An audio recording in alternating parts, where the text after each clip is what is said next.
Mobile ambulance का हरी झंडी दिखाकर सांसद ने किया रवाना। प्रखंड के हर गांव में जाकर निःशुल्क किया जाएगा उपचार। खबर के मुताबिक गुरुआ सरस्वती शिशु मंदिर के प्रांगण में मंगलवार को मोबाइल मेडिकल वाहन का औरंगाबाद सांसद सुशील कुमार सिंह गेल इंडिया कंपनी के अधिकारियों ने हरी झंडी दिखाकर व फीता काटकर रवाना किया है। वहीं मेडिकल टीम के अधिकारियों ने लगभग क्षेत्र से आए 200 रोगियों को उपचार किया। आपको बता दें कि उक्त कार्यक्रम में जनप्रतिनिधियों के साथ साथ अन्य जन उपस्थित थे। तो हमारे अनूप गुप्ता जी जो गेल इंडिया के ईडी हैं, gas authority of India limited GAIL, इसके कार्यकारी निदेशक हैं और हम लोगों के गेस्ट भी हैं। और ये जो कार्यक्रम हो रहा है, जिस कारण के लिए हो रहा है, उसके कारण और कारक दोनों अनूप गुप्ता साहब ही हैं। इन्हीं की मदद से, इन्हीं के सहयोग से ये कुछ हो रहा है। तो सबसे पहले तो हम अपने इन अतिथि अनूप गुप्ता जी को धन्यवाद करना चाहते हैं, आभार प्रकट करना चाहते हैं, क्योंकि बड़े बड़े अधिकारी आमतौर पर गांव में कम ही जाते हैं या जाना नहीं चाहते हैं। दिल्ली, मुंबई के अपने कार्यालय से ही काम करते हैं। लेकिन मैं इनका फिर से धन्यवाद इस बात के लिए करना चाहूँगा कि आप बिहार के गया जिले के औरंगाबाद संसदीय क्षेत्र में आने वाले गुरुआ जैसी छोटी जगह में इतने बड़े अधिकारी होकर आप आए हैं। यहाँ आने के बाद आपने ज़मीनी सच्चाई को देखा होगा और अभी तो जो मदद आप कर रहे हैं, निश्चित रूप से आपके मन में ये प्रेरणा आएगी कि यहाँ को इससे और अधिक की आवश्यकता है। मेरी बात का समर्थन आप लोग कर रहे हैं ना? मुंबई की एक बहुत बड़ी ग्रुप है जो चिकित्सा के क्षेत्र में है, ओखार्ड लिमिटेड नाम है। तो मुंबई से हमारे चिकित्सक ओखार्ड लिमिटेड से भी आए हैं। यह हैं डॉक्टर अजय सोमवंशी जी। मैं इनका भी स्वागत करता हूं, इनके प्रति भी आभार है। यहाँ इस कार्यक्रम में हम लोगों के बीच उपस्थित हैं श्री अशोक चौहान साहब, जो हिंदुस्तान पेट्रोलियम में बड़े अधिकारी हुआ करते थे, अब सेवानिवृत्त हो गए हैं। और सेवानिवृत्त होने के बाद समाज सेवा में इनकी काफ़ी रुचि रहती है।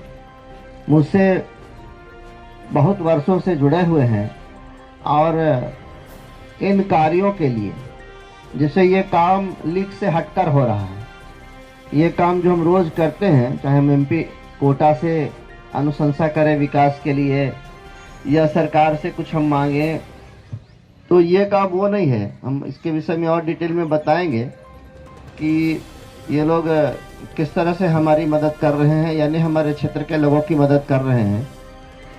तो इस काम को कराने में संयोजक की भूमिका, कोऑर्डिनेटर की भूमिका, कोऑर्डिनेट करने वाले हमारे हैं अशोक चौहान साहब।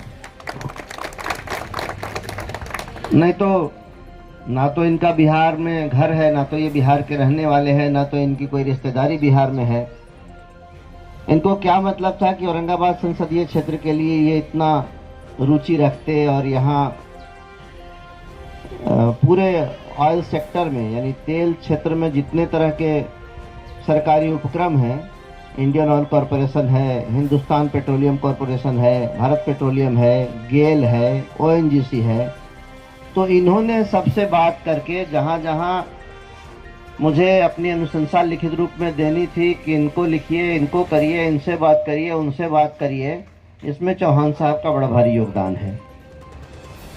इस कार्यक्रम में हम लोगों के बीच उपस्थित हैं पार्टी के वरिष्ठ नेता हैं और औरंगाबाद संसदीय क्षेत्र के संयोजक हैं, साथ साथ इसी गुरुआ विधानसभा के परैया के महादेवपुर के निवासी भी हैं, आदरणीय अनिल शर्मा जी। औरंगाबाद लोकसभा के पार्टी की तरफ से विस्तारक हैं। वैसे नाम तो इनका विकास कुमार जी है, लेकिन प्रसिद्ध हैं ये भोजपुरिया बाबा के नाम से। जो लोग नहीं पहचानते होंगे भूतपुरिया बाबा जी को अच्छे से पहचान लीजिए, क्योंकि संगठन से संबंधित कोई सुझाव या कोई बात होगी तो इन्हीं को करना पड़ेगा। इस विधानसभा के ही रहने वाले हैं, मुखिया भी रह चुके हैं और वर्तमान में गुरुआ विधानसभा के पार्टी की तरफ से संयोजक हैं पूर्व मुखिया भाई चंद्रभूषण शर्मा जी, मेरे छोटे भाई भी हैं। और इस विधानसभा के पार्टी की तरफ से प्रभारी हैं रहने वाले तो इमामगंज विधानसभा के बांके बाजार के हैं, पार्टी में पहले उपाध्यक्ष थे, ऐसे हमारे नागेंद्र सिंह डांगी जी। परैया मंडल के अध्यक्ष हैं हमारे संजय जी, संजय कुमार सिंह जी। गुरारू के अध्यक्ष हैं भाई राजदेव प्रसाद डांगी जी, राजू जी। परैया के पूर्व मंडल अध्यक्ष और वर्तमान में पार्टी के जिले के अनुसूचित मोर्चा में उपाध्यक्ष, ऐसे हमारे बहुत ही कर्मठ कार्यकर्ता, बहुत ही एक्टिव कार्यकर्ता भाई चनेसर मांझी जी। गुरारू के मथुरापुर के रहने वाले युवा नेता, तेज तर्रार नेता, जिला परिषद का चुनाव भी लड़ चुके हैं, ऐसे भाई राणा रंजीत सिंह जी। पूर्व मंडल अध्यक्ष गुरुआ, और केवल पूर्व मंडल अध्यक्ष ही नहीं, अगर पार्टी का अभिभावक गुरुआ में कहें तो कम नहीं होगा, क्योंकि इनसे ऊपर दर्जा अब कम ही लोगों का है। एक हमारे वहाँ के थे आपके, जिनको हम लोग भीष्म पितामह कहते थे, गुरुआ विधानसभा का शत्रुघ्न बाबू, तो उनके बाद लगता है कि अब नंबर 1 पर हमारे कैलाशपति मिश्रा और आडवाणी जी ही हैं। पिंटू सिंह जी, बसंत सिंह जी मेरे सुपुत्र, और इनकी भी इच्छा रहती है कि हम चलें, समझें, बूझें, लोगों से परिचय करें, कैसे काम करते हैं आप जरा। तो हमारे प्रवीर सिंह, ऐसे इनका नाम है इनका, हम लोग शिवम जी के नाम से इनको जानते हैं, पुकारते हैं शिवम जी। हमारे सहयोगी हैं, छोटे भाई हैं, और हम जितना कुछ करते हैं वो हम अकेले नहीं कर पाएंगे। मेरे सहयोग के लिए जो लोग रहते हैं और निस्वार्थ रहते हैं, हम इनको किसी को कोई तलब तनख्वाह नहीं देते, तो उन्हीं में से एक प्रमुख नाम है आशु जी का, जो यहाँ पीछे बैठे हैं, भाई ऋषि भारद्वाज जी, और उपस्थित हमारे सभी सम्मानित साथी। आप सबका स्वागत है इस कार्यक्रम में। कार्यक्रम का परिचय हमारे अनु गुप्ता जी ने दिया। मेडिकल वैन है, बताया ही इन्होंने, जो निःशुल्क चिकित्सा उपलब्ध कराएगी जनता को सुदूर गांवों में जाके। हर गांव में हॉस्पिटल तो है नहीं, और कुछ ऐसे भी लोग होते हैं जो बीमार तो हैं, लेकिन अर्थाभाव के कारण, पैसा नहीं होने के कारण वो कहीं और जाकर इलाज नहीं करा पाते। ऐसा मेरे साथ कई बार हुआ है। हाथ टूटा हुआ है, पैर टूटा हुआ है, कोई बीमारी है। अब जैसे आज से 6-8 महीना पहले जब यहाँ हम लोगों की सरकार नहीं थी, एनडीए की सरकार नहीं थी, उस समय सरकार महागठबंधन की थी, तो गवाह है हमारे नागेंद्र जी, 5-7 गांव में बालू माफिया के कहने पर, बालू माफिया के इशारे पर स्थानीय पुलिस ने बड़ा तांडव किया। 5-7 गांव में पुलिस ने इतना अत्याचार किया, इतना मार पीट, धरा पकड़ी, कि जब अगले दिन शाम को सूचना हुई, अगले दिन सवेरे गया तो 5-7 गांव में कोई मर्द नहीं मिला। हम लोगों की गाड़ी पहुंची तो लगा कि फिर पुलिस आ गई, तो सारे मर्द जो थे भी छिप गए।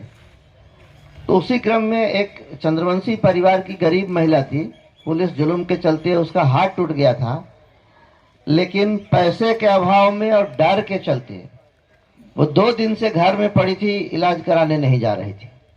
तो हमने वहीं से फ़ोन करके एम्बुलेंस बुलवाया, फिर उसको भिजवाया गया। तो ऐसे भी लोग रहते हैं जो बीमार है, इलाज की ज़रूरत है, लेकिन चाहे तो पैसा का अभाव है या कोई और कारण है तो हॉस्पिटल नहीं जा पाते। तो ये वैन प्रयास करेगा। वैसे गांव में आप लोगों की भी जिम्मेवारी है कि आप लोग इसको बताइए कि यहाँ जाइए, यहाँ चलिए, यहाँ चलिए, और ये वैन जाएगा। वहाँ डॉक्टर साहब लोगों की जांच करेंगे, उनका इलाज करेंगे और उनको दवा भी देंगे। ऐसा काम हम करते रहते हैं। जैसे परसों दिल्ली के बड़े बड़े अस्पताल के 7 डॉक्टर आए थे। मैक्स साकेत का नाम सुना होगा आप लोगों ने, दिल्ली में बड़ा प्राइवेट हॉस्पिटल है। और एम्स के भी डॉक्टर आए थे। और बेरी, मदनपुर के बेरी हाई स्कूल में कैंप लगा, हजारों लोगों का दिन भर में इलाज हुआ। जो लोग दिल्ली नहीं जा सकते थे उनके गांव में डॉक्टर आए और डॉक्टरों ने देखा, उन लोगों की जांच की और दवा भी दी और सजेशन भी दिया और कहा कि और कोई दिक्कत होगा तो ये फ़ोन नंबर है, इस पे आप बात कर सकते हैं। यहाँ भी डॉक्टर साहब बताएंगे आपको। ओखाड ग्रुप ना, आप जो लड़के हैं गूगल पे सर्च करिएगा तो पता चलेगा कि ये मेडिकल के सेक्टर में बड़ा नाम है मुंबई का। तो अभी जो जिस वैन को हरी झंडी दिखाकर रवाना किया जाएगा, ये वैन इसी काम के लिए आया है। और कुल मिलाकर पूरे संसदीय क्षेत्र में गेल ने, gas authority of India limited ने 4 मेडिकल वैन मुहैया कराया है इस क्षेत्र के लिए। 2 गया जिले में चल रहा है 3 विधानसभा क्षेत्र के लिए और 2 औरंगाबाद जिले में। और ये 1 साल तक रहेगा। एक बात और बता दें, ये बहुत इम्पोर्टेंट है कि लोगों को लगेगा कि चुनाव जैसा ही शुरू होगा, चुनाव खत्म होगा और ये वैन भी अपने घर चला जाएगा। ये 1 साल के लिए है। अभी से लेकर 1 साल तक ये मेडिकल वैन घूम घूम कर गांव-गांव में जाकर लोगों का इलाज करेगा। हम पूरे ऑयल सेक्टर का, जिसमें गेल यहाँ अभी उपस्थित है, गेल के बड़े अधिकारी यहाँ उपस्थित हैं, साथ साथ हमको मदद करने वालों के प्रति मैं आभार प्रकट करता हूँ अपनी तरफ से, अपने क्षेत्र की तरफ से, अपने क्षेत्र की जनता की तरफ से, मतदाताओं की तरफ से, जिसमें कि इंडियन ऑयल कॉरपोरेशन है जिसने कई हमको हाई मास्ट लाइट दी है। HPCL ने भी कुछ लाइट दिया है, चापाकल भी दिया है। करीब करीब कुल सारे कंपनियों का जोड़े तो लगभग 1000 चापाकल लग रहा है और कुछ लग चुका है। 200-400 लग गया है और बाकी लग रहा है। तो लगभग 3-4 कंपनियों को मिला दो तो 1000 चापाकल करीब है। और लाइट, हाई मास्ट लाइट और ये मेडिकल वैन, मेडिकल फैसिलिटी, ये सारी चीज़ें चल रही हैं। और ये काम जो है ये लीक से हटकर है और ये काम अधिकतर होता है उन क्षेत्रों में, उन संसदीय क्षेत्रों में जहाँ का सांसद मंत्री होता है। जो सांसद मंत्री रहता है वो अपने मंत्रालय के, अपने विभाग के नीचे जो उपक्रम होते हैं उनको बोलकर अपने संसदीय क्षेत्र में इस तरह की गतिविधियां कराता है, चाहे वो सुविधा का हो, सहायता का हो, फैसिलिटी का हो, एम्यूनिटी का हो या डेवलपमेंट का हो। जैसे लाइट हो गया, मेडिकल वैन हो गया, ये सुविधा हुई, ये फैसिलिटी हुआ। और कहीं सड़क बनवा दी तो वो डेवलपमेंट हुआ। मान लीजिए अब पेट्रोलियम मंत्रालय के मंत्री तो पुरी जी हैं, हरदीप सिंह पुरी जी, उनका वो राज्यसभा के सदस्य हैं। लेकिन ज़्यादातर यही होता है। अब हम तो कोई मंत्री हैं नहीं, लेकिन मेरे आग्रह पर ऑयल सेक्टर के सारे PSUs ने, पब्लिक सेक्टर यूनिट्स ने, जिसमें गेल यहाँ प्रमुखता से हाजिर है, इसीलिए मैं कह रहा हूँ कि गेल को धन्यवाद है मेरी तरफ से। ये काम किया तो मैं इनका विशेष रूप से आभारी हूँ। एक बात और कहना चाहूँगा, आपने महसूस किया होगा गुप्ता जी कि ये इलाका पूरी तरह से रूरल है, ग्रामीण इलाका है। आसपास में भी कोई बड़ा शहर, कोई मेट्रो सिटी नहीं है। गया जिला मुख्यालय है, लेकिन अगर देश के पैमाने पर देखें तो वो बड़ा शहर नहीं है। उसका महत्व दूसरे मायनों में है। जैसे धार्मिक रूप से अगर देखेंगे तो गया का बड़ा महत्व है, अंतर्राष्ट्रीय पहचान है।